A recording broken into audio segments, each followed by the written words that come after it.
नमस्कार साथियों, मैं अनिल कुमार धारीवाड़ा हरियाणा गुड़गांव से बिलोंग करता हूँ और मैं 3 दिन से यहाँ हूँ हॉस्पिटल में एडमिट। कुछ लीवर में इन्फेक्शन वगैरह आया रिपोर्ट में और पीलिया की भी शिकायत है और अभी यूरिन टेस्ट की रिपोर्ट आनी बाकी है। मेरा वीडियो बनाने का पर्पज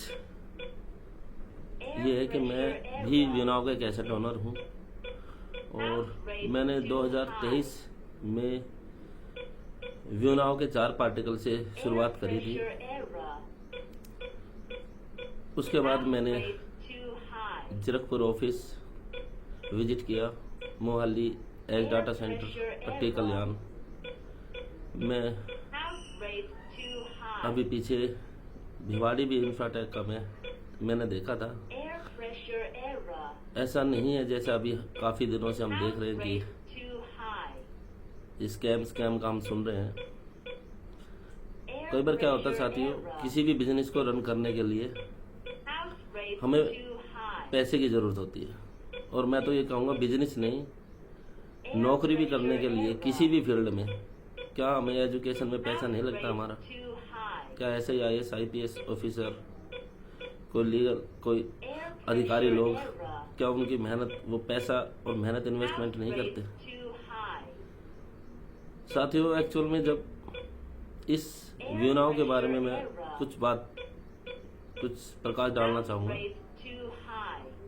जैसे मैंने अभी बता रहा हूँ कि हर बिजनेस को रन करने के लिए पैसे की ज़रूरत होती है और पैसा आता कहाँ से है, जिसमें कुछ कारण होते हैं जिसको मैं गिनवाऊंगा। सबसे पहले तो सेल्फ, खुद की जमा पूंजी। दूसरा ऑप्शन होता है कि बैंक से लोन लेके। तीसरा ऑप्शन होता है कि किसी से पार्टनरशिप करके।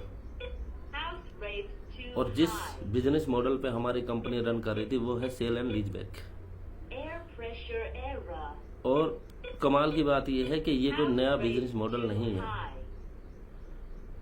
कब से हम सुनते आ रहे हैं दशकों से कि जमीनें पट्टे पे लीज पे ली जाती है। गरीब किसान खेती करता है, वो खुद भी कमाता है, मालिक को भी देता है, उसकी रोजी रोटी उसी से चलती है। सेम रियल एस्टेट में बड़े बड़े मॉल है, दुकानें, ओनर कोई और है, शॉप किसी की है। सेम उसी तरह ओनर कोई और है, वो लीज पे उनको देता है, बदले में उसको रेंट मिलता है। सेम इसी तरह एयरलाइंस, शिपिंग के अंदर और बहुत सारे क्षेत्र में कुछ काफ़ी रियल लाइफ एग्जांपल है। अगर हम सर्च करेंगे तो lease, sale and lease back का। तो साथियों, ये स्कैम तो नहीं हो सकता। हाँ, कुछ समझने की चीज़ है और मैं तो ये कहूँगा कि कृपया करके यहाँ 1 लाख परिवारों का भरण पोषण, उनकी ज़िंदगी दांव पे लगी हुई है। उनकी वो किस परिस्थिति में है, क्योंकि ऐसे अंधेरे में तीर नहीं मारा था। मुझे नहीं पता MOU साइन करने के लिए क्या क्या चाहिए, लेकिन इतना अंदाजा है MOU ऐसे साइन नहीं होता कि गए तहसील में एक ड्राफ्ट बनवा लिया। क्या कोई कंपनी सेबी पे ऐसे लिस्टेड नहीं होती? क्या कोई कंपनी प्राइवेट से लिमिटेड ऐसे नहीं हो जाती? कोई कंपनी क्या ऐसे रजिस्टर्ड हो जाती है MCA की साइट पे? मैंने 4 पार्टिकल लिए हैं, 1 रुपये भी मैंने कैश नहीं दिया और ना ही मैंने लिया जिसका मेरे पास एविडेंस है। जब मैंने सब कुछ देख लिया, फिर उसके बाद मैंने और पार्टिकल ले लिए जिसका मेरे पास एविडेंस है, मेरी बैंक स्टेटमेंट है मेरे पास। सर, मेरे साथ कोई स्कैम नहीं किया और यकीन मानिए इस कंपनी के अंदर कोई भी कैश का लेन देन नहीं था। बाकी ये सर्च का विषय है, रिसर्च का विषय है और मुझे पूरी उम्मीद है माननीय न्यायालय, ED के अधिकारी, वो भी देश के लिए ही काम करते हैं, पब्लिक सेवा के लिए, पब्लिक के लिए। सारे न्यायालय जो है जनता के लिए ही है, न्याय देने के लिए। तो मेरी हाथ जोड़ के गुजारिश है सरकार से, माननीय न्यायालय से, ईडी के अधिकारियों से कि सर SLV बिजनेस मॉडल इसको समझे प्लीज, और जल्दी से जल्दी किसी न्यायिक निर्णय पे पहुंचे ताकि हमें भी इंसाफ मिल सके।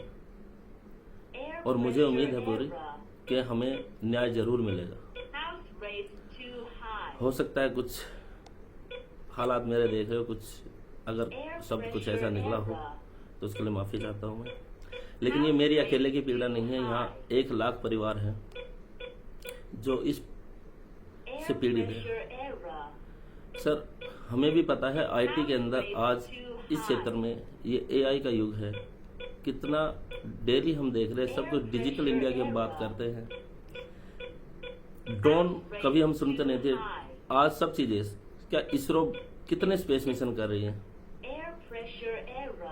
यहाँ तो मंगल ग्रह पे बस्ती बसाने की बातें हो रही हैं। IT के क्षेत्र में दिन प्रतिदिन, और वही देश आज सुपर पावर हो सकता है जो IT के क्षेत्र में सबसे ऊपर झंडा गाड़े।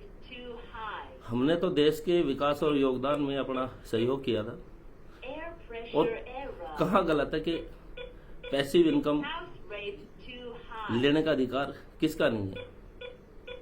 घर रेंट पे नहीं देते हैं लोग, हर कोई रोजी रोटी के लिए चाहे नौकरी करे, चाहे इतना हमारे पास नहीं है कि हम खुद के कोई बहुत बड़े बड़े बिजनेस कर सकें। हाँ, हमने एसेट लिए थे और वो एसेट, उससे कंपनी को भी प्रॉफिट था और हमें भी प्रॉफिट था। Same lease and